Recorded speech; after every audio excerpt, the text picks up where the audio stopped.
Greetings, and welcome back to Heavy Metallurgy. I'm Jimmy from the Future Ruins YouTube channel, and today we are taking a long journey to the far reaches of Middle-earth. Our soundtrack today will be the second full-length album from Anfauglir, titled Akallabêth, which is due on May 30th, 2025 on Debamore Morti Records.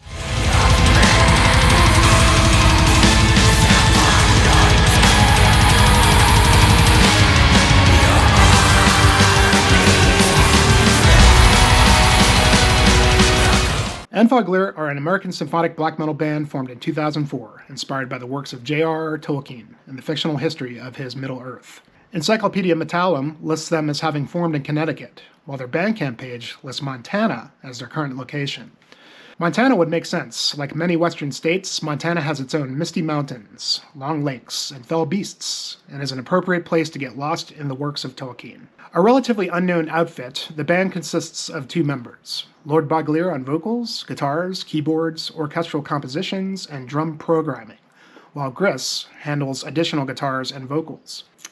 Aside from that, I was unable to find out much else about these two fine wood elves in terms of involvement with other projects, and up until now, the band has only self-released one album, Hymns over Anfauglir in 2008, and appears to have only been known in more underground circles. And now, 17 years later, a metal label of sound reputation, Debamore Morti Productions, seems to have plucked the band from obscurity to present their new ambitious full-length album, Akallabêth. So trim the burrs and light the beacons. Let this be the hour when we draw swords together, and join me in a perilous quest for immortality in the lands of Númenor. Now, metal has always had its fair share of Tolkien-inspired bands, and many Middle-earth enthusiasts, such as this guy, will always welcome another. We've got Blind Guardians, Summoning, Eamon Mule, Morgul Blade, Curathungul, Gorgoroth, Isengard, Nazgul, Aemon Amarth, the list goes on and on. Though many of these bands use Middle-earth as a source for inspiration in one way or another, Anfauglir is the full package. The concept, lyrics, artwork, and ultimately, the music is an exploration in world-building and storytelling, from the halls of Valinor to the shores of Númenor. This is no mere Summoning clone. Rather, Anfauglir has doubled down on bringing Middle-earth to black metal, with a heavy focus on the orchestral and chamber elements of their music. Now, as a person who often enjoys this sort of thing in my metal, I often find the bloviating nature of symphonics to sometimes take away from it.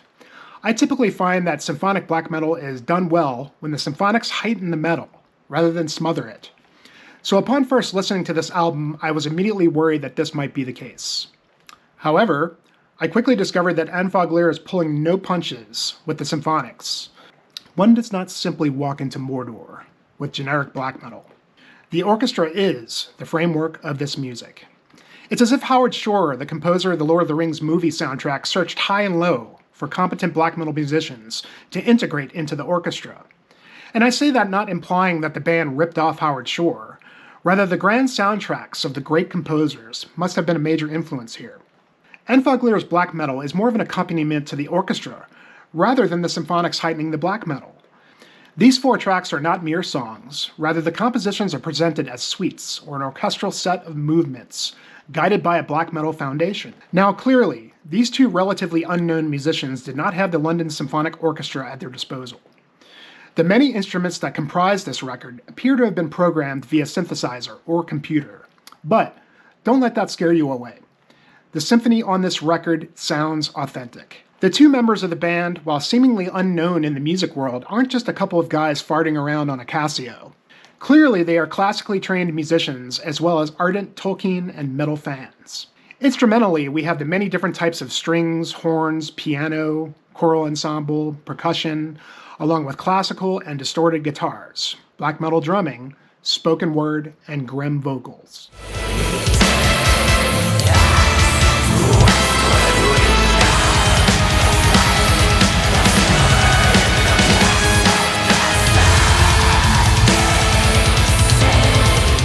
Though the guitars do take a back seat in much of the music, there is certainly epic black metal bombast when the music calls for it. The bulk of the performances appear to be handled by the two members of the band, though we do also have a number of guests to round out this epic undertaking. In the promo, I found out that a Quenya language consultant was used, along with a number of guests, to handle the spoken word parts of the various characters, such as Sauron the Dark Lord and Ar-Pharazôn, the last king of Númenor. It appears that the album tracking was undertaken by the band, while Greg Chandler of Esoteric fame handled the mastering.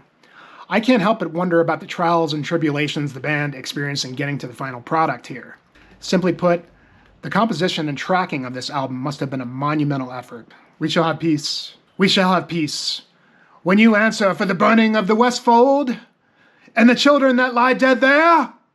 Sorry, I get caught up sometimes.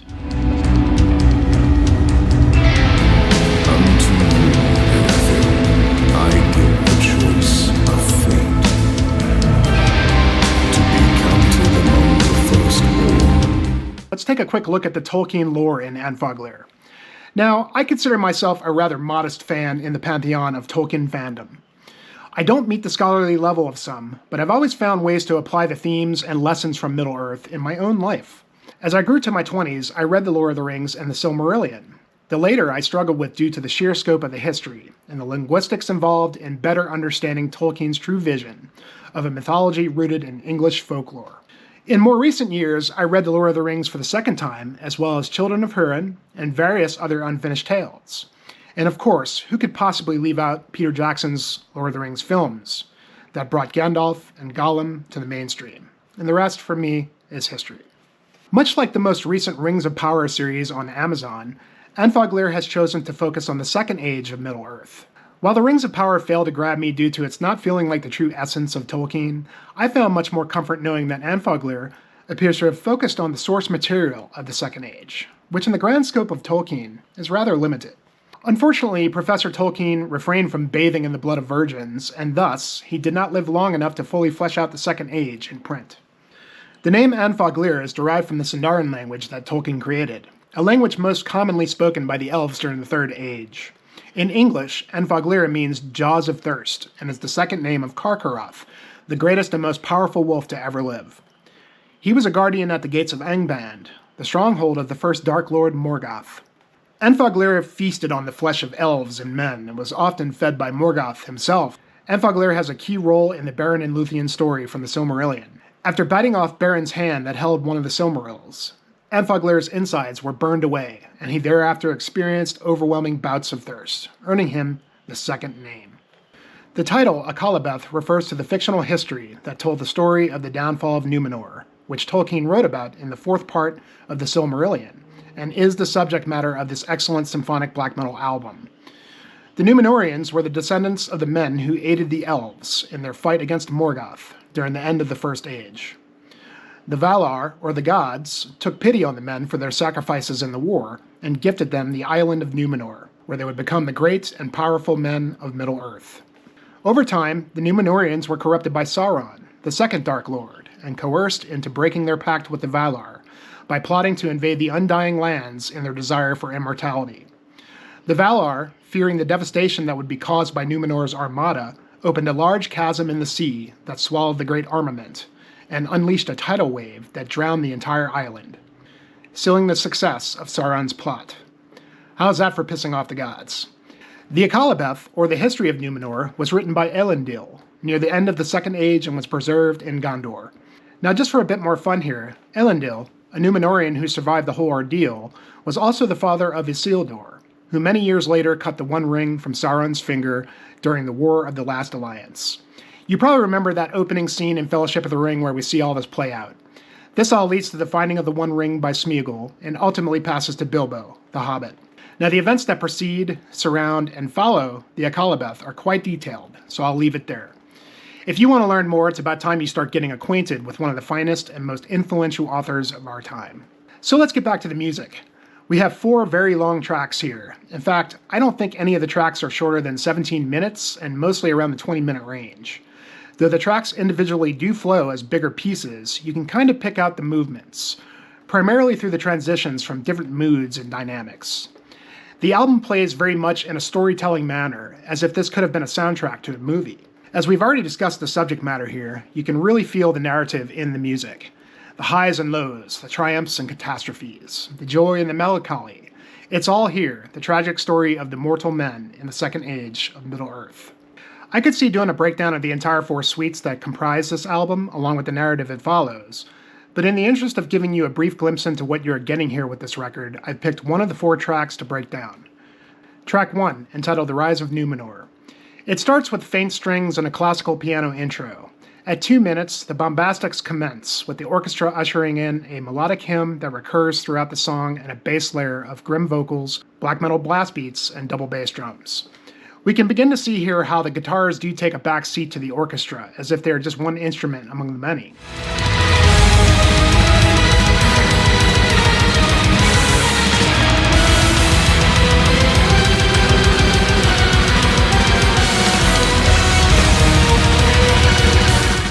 Almost 5 minutes in, we transition to another movement with tribal-like drums and a brooding atmosphere, along with spoken word, which appears to be the king of the Valar, Manwë.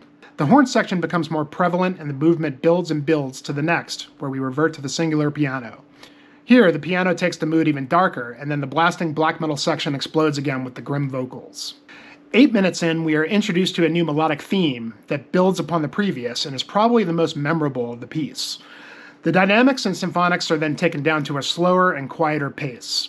Here, we get the big choral ensemble to build upon that previous melodic motif along with the grim vocals.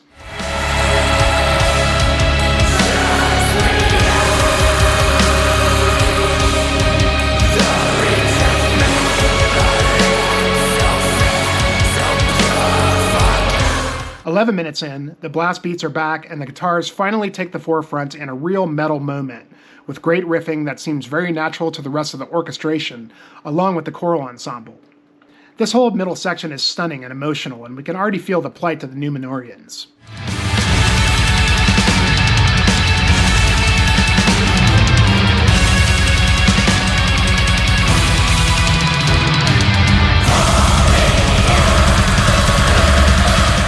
"14 minutes in, we reach the next movement, where the melodic motifs are presented in a different key signature. From here, the symphonics ebb and flow to the final movement of the suite. The bombastical nature of the symphony is in full force at this point, along with the black metal, until we take it down again at 17 minutes. A singular female voice and a gorgeous melody brings to mind the Undying Lands, and then the black metal bombastics begin yet again. As we round out the end of this suite, it navigates between similar melodies and motifs that we've heard thus far to an ethereal climax, with the choirs, symphony, drums, and black metal musicians in unison, ending with a brilliant horn section. 20 minutes feels like they went by real fast, and the emotional effect is simply sublime here.